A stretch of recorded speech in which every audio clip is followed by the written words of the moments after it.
When World War II began, much of the world still believed it could be contained. Borders were under attack, but civilian life continued. Ships crossed the Atlantic, carrying passengers who trusted that the sea, at least for now, remained separate from the conflict unfolding in Europe. On September 3rd, 1939, the passenger liner Athenia sailed westward across the Atlantic. On board were more than 1,000 civilians, families, refugees, and travelers leaving Europe behind, unaware that the war had already reached the ocean beneath them. At that moment, war existed on land, but at sea, it still felt distant. Britain and France would declare war on Germany later that same day. For those aboard civilian vessels, the idea of becoming a target remained unthinkable.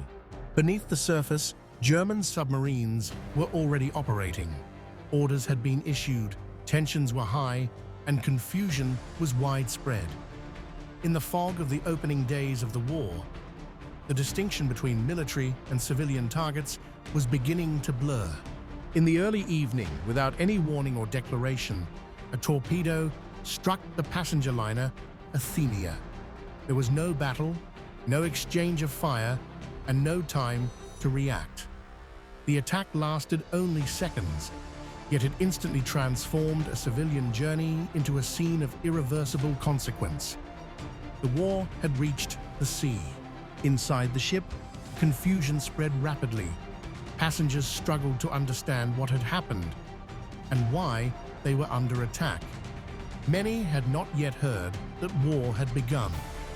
For civilians aboard the Athenia, this was not a military engagement. It was the sudden collapse of the belief that distance or neutrality could still provide protection. As the damage became clear, one fact emerged with disturbing clarity. The Athenia was not a warship, nor was it carrying troops or weapons. It was a civilian passenger liner. Its sinking marked the first confirmed loss of a civilian ship due to enemy action in World War II, setting a precedent that would define the conflict at sea. Rescue efforts began hours later as nearby vessels responded to distress signals. Lifeboats drifted through cold Atlantic waters, carrying survivors who had escaped with little more than their lives. 117 people did not survive. Among them were women and children, killed before the war had fully registered in public consciousness. News of the sinking spread quickly across the Atlantic. Governments reacted with shock and concern, understanding the political implications of attacking a civilian vessel so early in the conflict.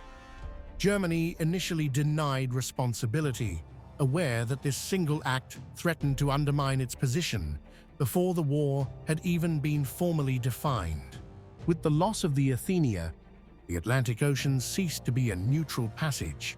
Civilian travel could no longer be separated from military risk. A line had been crossed quietly but decisively, signaling that modern war would not respect traditional boundaries between combatants and non-combatants. The sinking achieved no meaningful strategic objective. Its significance lay elsewhere. It demonstrated how quickly the war expanded beyond armies and front lines.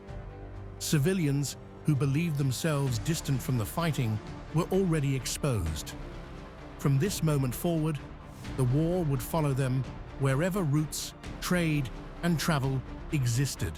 World War II did not unfold gradually for those aboard the Athenia. It arrived without warning, explanation, or mercy.